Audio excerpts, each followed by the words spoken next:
Yes, so obviously Britain should be leaving the EU today. We are still a member of the EU. How does that make you feel? Betrayed. I think it's become bigger than just Brexit now. It's about democracy. If the MPs themselves, who are supposed to be democratically elected, can't actually stand up for democracy, then why should they even be there? I mean, if you had a message for Theresa May, what would it be? I think that she's handled it poorly from the beginning. I don't think the Tories should have handled the negotiations just because they're in power. They should have set up a cross-party committee who should have negotiated it themselves, and it should have been basically full of people who can negotiate, people who've got good business experience, not MPs who've never had a job. I mean, if Britain doesn't actually leave, so if the whole thing gets thwarted, what do you think that says about our democracy? I don't know where we would stand really.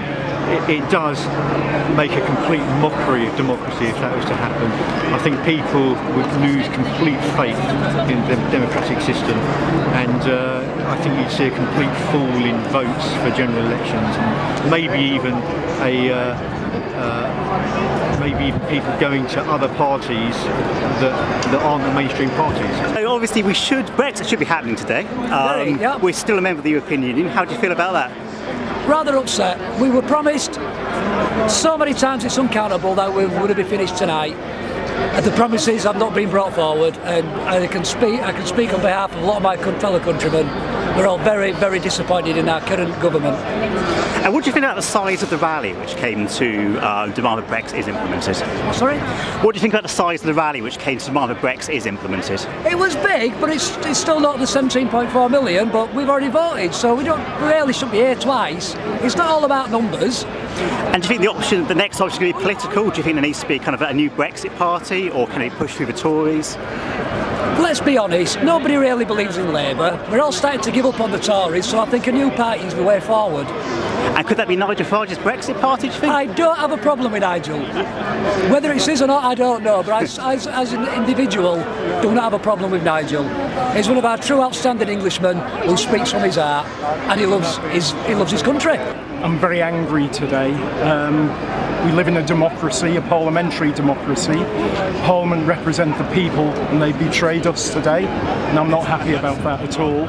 This is the first political march I've ever been on, and if it happens again, I'll do it again. I think at the moment there's probably about 12 pro-Brexit parties, very small ones, and what they have to do now is talk to each other and only put one candidate up in each ward to make sure that all the votes go for or either.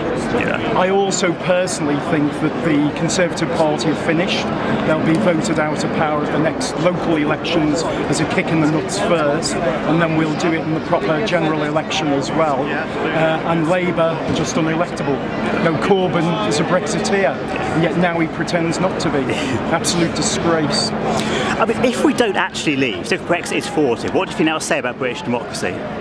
British democracy is dead.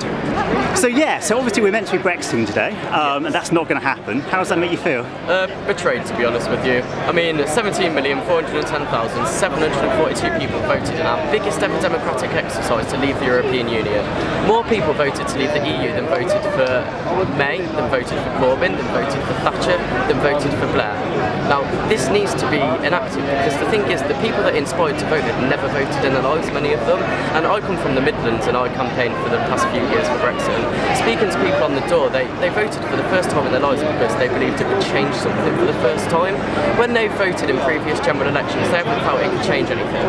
And that's because over time we've seceded huge amounts of power to the European Union with the Treaty of Rome, the Maastricht Treaty, the Lisbon Treaty. Each time it's given away that much power that people don't feel like when they cast a vote in the ballot box at home that it actually makes any difference.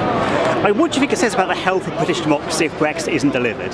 Sorry, what was that? What does it say about the health of British democracy if Brexit isn't delivered? I think it shows that it's very unhealthy, to be honest with you. I mean, it's great that it's inspired so many people, even from the Remain campaign, to come out and show their voices. But the thing is, if this doesn't get delivered, like I said, the people that are inspired to come out to vote have never voted before in their lives, and I've spoken to many of them since, and they say they will never ever vote again. We're not leaving the European Union today. How does it make you feel? Supremely disappointed that Parliament has not allowed us to leave on the 29th of March. It's been really repeated over and over again, not just by the Prime Minister, but by the government and by the party as a whole, and it's just turned out to be once again another lie. And what do you think it says about British democracy? Oh, I think it's a terrible precedent being set here today. The Brexit referendum was one of the biggest democratic decisions ever made, and a clear majority for one side.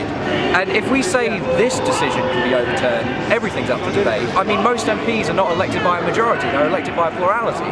So they have a less of a democratic right to sit in the Parliament than we do to have to leave the European Union.